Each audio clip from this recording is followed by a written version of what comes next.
Hey guys, and welcome back to Nomifactory. Yesterday we future-proofed our DML setup, adding storage for pristines, overworlding matter, and all of the resources we were going to get from loot fabricators. We also started our MV line and expanded our MV machines. We added 4 more blast furnaces to passive energetic alloy, vibrant alloy, stainless steel, and aluminium. And of course we unlocked Applied Energistics and digitized all of our storage here. Before we move on today, I'm going to upgrade this electric furnace to MV tier, along with this electrolyzer, which is also going to be MV tier. And I also upgraded this advanced alloy smelter to MV as well. All these machines of course make us pulsating polymer clay, and we should now be overproducing this stuff. With the polymer clay setup that we have, we can only support 12 of these simulation chambers, but we want to make sure that we have all 12 of these running. With the extra 2 sim chambers, I think we're going to run Blaze, we'll need that today, and we'll throw in Guardian for gold. Since we now have access to Applied Energistics, we want to be able to rush autocrafting. However, to do this, we're going to need to get into polyethylene production. So we're going to break this down and go one step at a time here. This can get pretty involved. The first step for us is to make ethanol.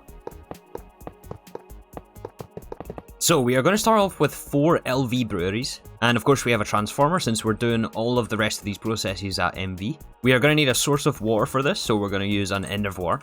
And we'll run fluid conduit up the back to insert the water into the breweries. Water on blue. Wait, maybe you can't insert into the back, even if you wrench the side? Yeah, that appears to be the case. Okay, I guess we're going to have to flip the machines around then.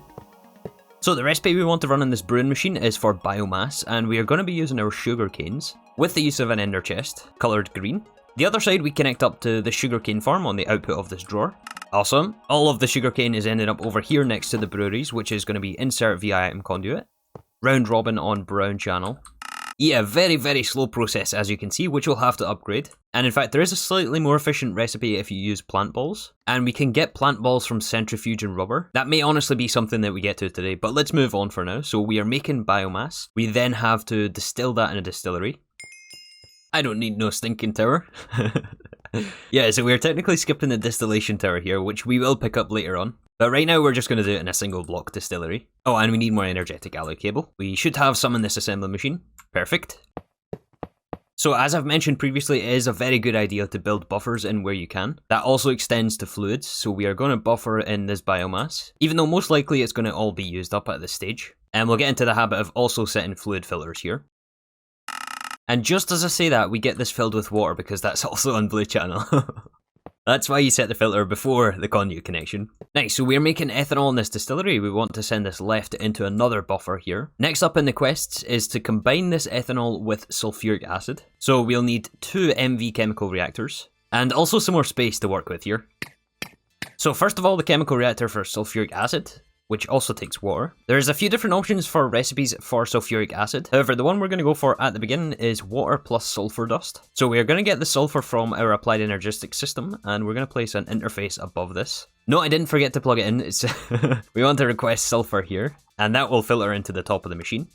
We're going to follow the same wiring standards that we done in Omni. It's just way too efficient to pass up. And we'll have power along the floor, and then our Applied Energistics connections on top of that.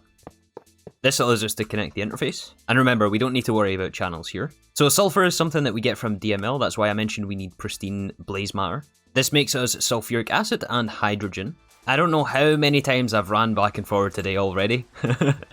It must be at least 15. However, we have some good news here. The spider data model is now self-aware. And you know what that means?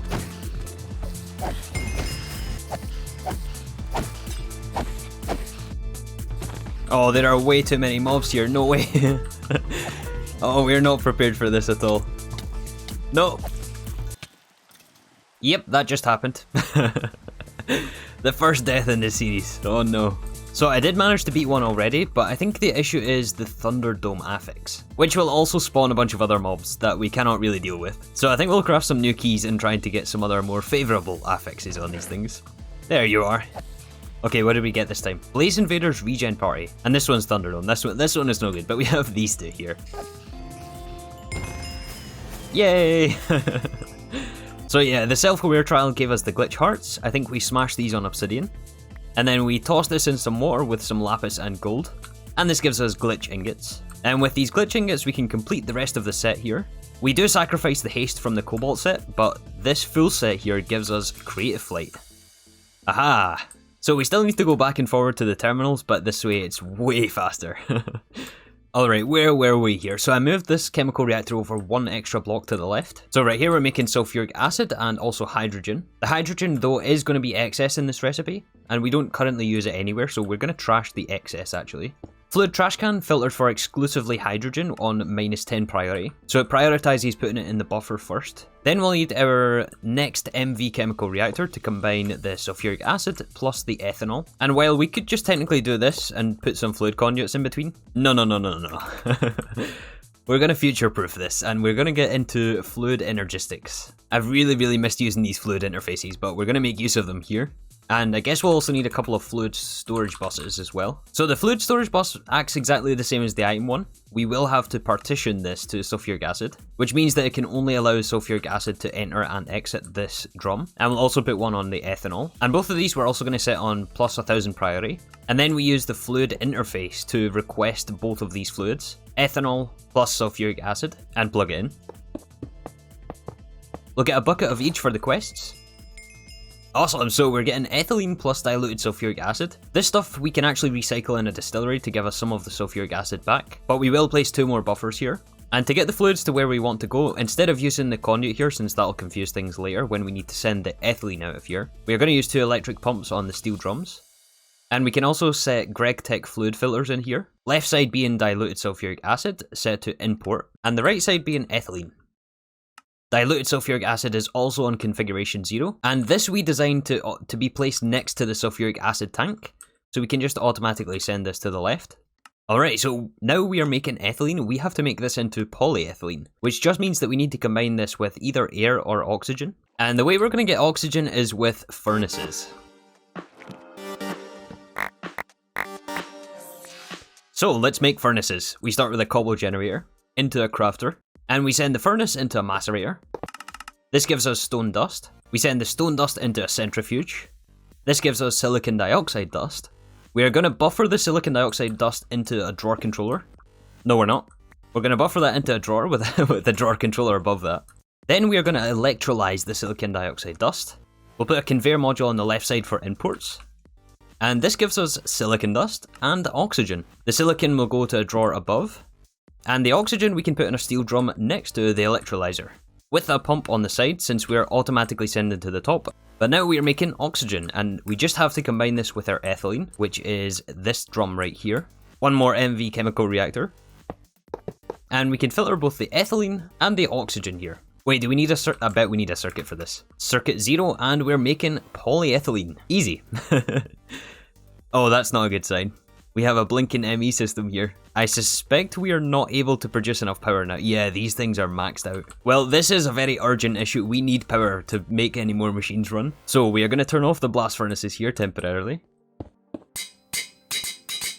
There we go, that effectively doubles our power. It's going to take a while for buffers to fill. But we want to make sure that we are definitely running 2 shulker models now, since we can only support 2 numismatic dynamos off of each shulker model. Re-enable the blast furnaces, and we should have problem solved. On to the next problem. So we need to solidify the polyethylene that we're making in this chemical reactor. So we are going to use a conduit here to round robin the extract. And this will be split between the steel drum and the fluid solidifier, since we want to buffer some as fluid as well. And then we can just filter this in a drawer for storage. The other thing we want to do is make polyvinyl chloride, which is another plastic required for things like SMD components. And the SMDs are used in circuits. Oh, and we also don't want to forget to add a void upgrade to this silicon drawer. Since it's only a byproduct, we want to make sure that we keep producing oxygen. And we'll add some storage upgrades as well. Alright, so for vinyl chloride, we are going to need chlorine.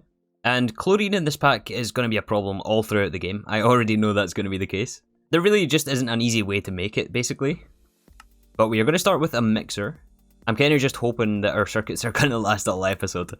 I haven't looked at the count yet. I just keep crafting machines and hope that they show up here. And I think we'll need an electrolyzer here as well. So we want to start off mixing salt water, which is just salt plus water in a mixer. And salt, we are honestly just going to buy right now from the Nomi coins.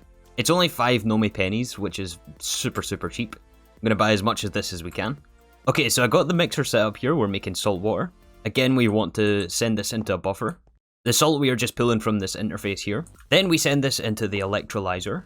And this should give us three things. We'll get more hydrogen out of this, sodium hydroxide dust, which we can just store, and chlorine. And this is where some of the wires cross over. So for the sodium hydroxide, we're actually sending it underneath, just so that we can connect to the same drawer network and reduce the amount of drawer controller storage buses in our base. I think the interaction between the storage bus and drawer controller is quite performant here. I don't think it causes much lag. It's just to reduce the cost of the interfaces in the early game. And to get the fluids to where we want them, the chlorine in the top drum and the hydrogen in the left, we're using more GregTech pumps with the fluid filters in there. And I think we'll also have to have an extra trash can here for the hydrogen. Although, if we place a conduit here, it's just going to void all of the hydrogen. Yeah, we don't want to do this, actually. Instead of the pump here... Yeah, instead of the pump here, we want to send this via fluid conduit underneath. And fluid conduit is also how we're getting the salt water from this mixer buffer into the electrolyzer itself. But here we want to also extract on brown on fluids and filter hydrogen underneath. Now we can replace the trash can underneath to void the excess hydrogen. And that means we can put this on a lower priority. And when you're doing priorities, you want to make sure that round robin is disabled. That's actually something I forgot over here. Since I think it's enabled on fluids by default, but it's disabled on item conduits by default. So that's something you need to remember when you're doing priorities with fluids. So yeah, this is where things start to cross over a little bit more. We've got our chlorine, we need to mix this with ethylene. Chlorine plus ethylene equals vinyl chloride plus hydrochloric acid. And remember, we also use ethylene in this chemical reaction here for polyethylene with oxygen. So instead of using the fluid conduit here, we want to instead use another fluid storage bus on the drum for the ethylene. And this way it allows us to round robin, so we can request it in this interface here, and then hook up the fluid conduit to extract on brown, which should send the ethylene still into this chemical reactor for polyethylene. And we can also hook up ethylene in this fluid interface. Ignore the time, by the way, that I may or may not have rebuilt this like 4 times. I've never been very good at doing chemistry and talking on camera at the same time. So yeah, we are also requesting the chlorine to mix with the ethylene in this chemical reactor. The fluids are extracted on brown and the hydrochloric acid goes to the right. Prioritised for the steel drum, any excess gets trashed. Vinyl chloride gets buffered here. And then from the buffer goes into this chemical reactor. And we also have to get oxygen inside here. So we can request it also in this fluid interface. However, we do need oxygen on our fluid network. So we're going to place a fluid storage bus on the oxygen buffer. Partition set to high priority and plug it in. So that should now all be sent to this chemical reactor here once we add it to the filter. And remember, you want filters on everything, because else trying to debug a system like this is just, it's a recipe for disaster. So filter everything. We need a circuit in here as well, and this is polyvinyl chloride. And we can set the filter for its own buffer up here in the steel drum. Now then, for polyvinyl chloride, there is 3 different things we want to do with this. The quest mentions here that we need sheets. However, I know from experience that we also need to send this through a cluster mill, as we also want to make it the thin sheets. And these are used in SMD capacitors. So when you get to something like this, you may as well passive it while you're making the fluid already. I did forget to make the cluster mill though, hold on. Alright, so we're making polyvinyl chloride sheets. We're taking from the buffer here straight into the machine. And then from there we extract on blue into the drawer. And then from the drawer we are extracting only with a signal. And the level emitter is set to only extract when we're above 1024 polyvinyl chloride sheets. So that it won't make any thin sheets until we have enough buffer of the regular sheets. As the regular sheets are used for circuit boards, used for the tier 1 circuit, I think. Oh, tier 1 to 3, that's right.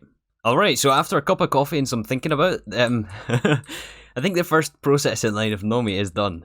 So just to recap here, we are taking our sugarcane, converting that into biomass, distilling the biomass into ethanol, mixing with sulfuric acid for ethylene. The ethylene is combined with oxygen made from furnaces into polyethylene. The polyethylene is solidified into sheets, stored in this drawer network. The ethylene is also mixed with vinyl chloride. The polyvinyl chloride is then solidified into sheets and then cluster milled into thin sheets, which completes a lot of these quests down here.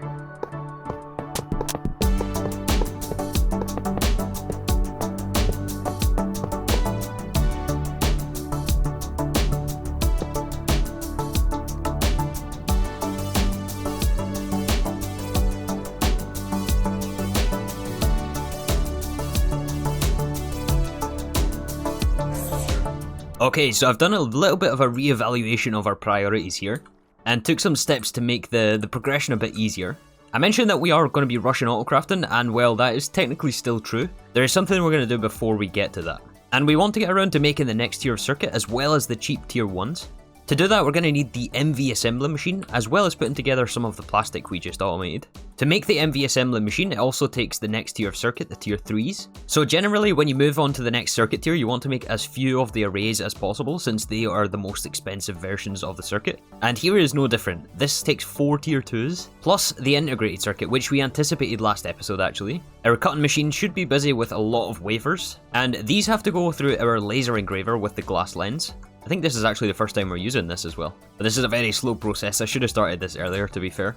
And the rest of the items here are pretty easy, just some resistors, electron wire, capacitors, and aluminium plates.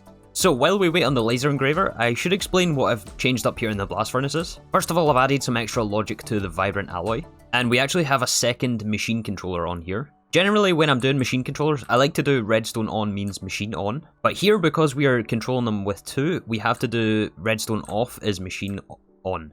So this one we had last episode, this emits a redstone signal when we have below 500 energetic alloy. And this one just puts a hard cap on the vibrant alloy so that we never create more than 1000, just so that we can keep some spare ender pearls. And I've also added another blast furnace here for annealed copper. Annealed copper is just copper plus oxygen, and oxygen we now have automated from furnaces. So we're using a fluid interface here to supply the oxygen, and the copper just comes from the other interface down there. And this we just have capped at 2000 for now. It will become apparent why we need annealed copper in a second. I also threw in some new data models down at DML just to get those things leveled. But yeah, after crafting all the automations today, we're down to 18 tier 2s, which is enough to get the 2 circuits that we need for the assembly machine. Oops, I just realised we put the wrong lens in here. We need a ruby lens instead, I think. Alright, after correcting that little mistake there, I think we can make our first tier 3 circuit here. The first 2 electronic processor arrays. Not a quest though, because we need some RAM. We need the prerequisite first. 2 quests, nice. 3 quests, nice. So with that, we should have unlocked the assembly machine at MV. We're missing components. We're missing components. We're missing components. We're missing copper wire. Let's do more. Ladies and gentlemen, the MV assembly machine. He's gonna live here. So the fact that we now have this machine means we can make SMD components, which is why we need annealed copper. We are actually going to skip the first recipe for the third and final tier 1 and go straight to the one with the SMDs. And the SMD capacitors have to be at least MV tier. We need some more gallium, I think, so I'm currently processing some bauxite. The capacitors take our thin polyvinyl chloride sheets, which if you'll remember is the same one we passived earlier on, although it still looks like it's not filled the buffer here. And the last SMD is just some carbon and electrum. Alright, so take a guess how many SMDs we have now. I'm not sure how much time has passed, you'll probably be able to check. But look. We actually can't store it all, this is brilliant. We just need 1 of each for the quest. So when I was crafting all that stuff, I did make sure to keep all the rest of the machines full, you can see some of the lights on. And I also swapped out the water in this cutting machine for lubricant. I added this new MV mixer here to mix oil and redstone. And the oil we can find as oil sands, just found as ore. And then I added 1 more chemical reactor here for sulfuric acid. Remember, one of the fluids we're making here, I think, in this chemical reactor, which is another benefit to this system. And we're combining that with copper foil and polyethylene sheets, and this is going to give us plastic circuit boards. Another quest. So now we've unlocked the third and final tier 1 circuits. This is the cheapest version of the circuit, although there are technically cheaper recipes with the socks. But this is EV, so we're not going to get access to this for a while. However, every craft of this gives you 4 LV circuits. Let me see how many I can get, actually. All the rest of these materials we've seen before.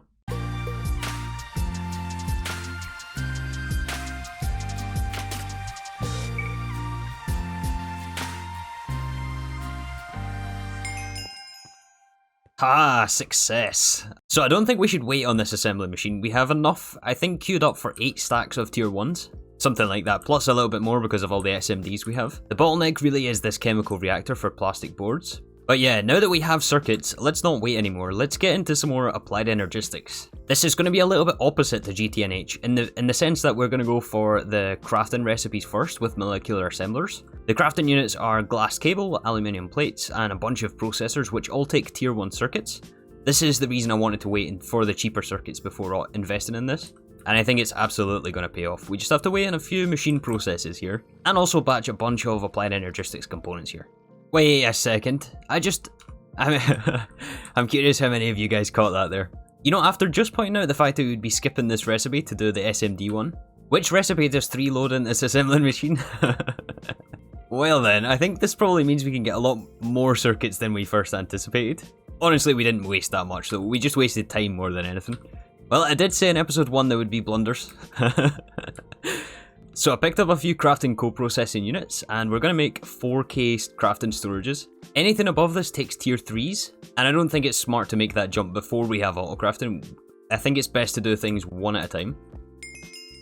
Okay, so I think it's appropriate to put Applied Energistics in its own chunk, and we'll start a molecular assembler tree here, with some interfaces surrounding these.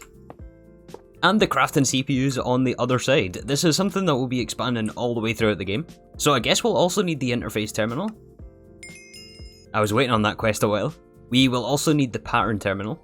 Oh, which does take a blank pattern, and these actually, I realised, take tier 3s along with polyethylene sheets. So we are going to have to make up a handful of these things, using the SMD recipe this time. It's a good job that we automated stainless steel last episode, as this does cost us stainless steel plates, along with some vibrant alloy cable. Oh, and check out the speed of this cutting machine as well. This is doing 9 plates at a time. That is amazing. Here is the first of our second tier 3 circuits, which is the circuit we're going to be using for all of the HV machines, which we may or may not get to next episode. We have some infrastructure still to build at MV first. But these also unlock things like the multi-smelter multi-block, the implosion compressor. Oh, so many awesome things. But we are going to use 2 of them here for the first 16 blank patterns. Now we can get the pattern terminal. And now we can autocraft the autocrafters. First recipe has to be the crafting table, right? And this will have to be jungle wood, since this is what we get out of rubber trees. Alright, here we go, the very first autocraft. Success. And with that, I think we achieved what we wanted to achieve this episode. We managed to get autocrafting, along with polyethylene and a bunch of other byproducts out of this.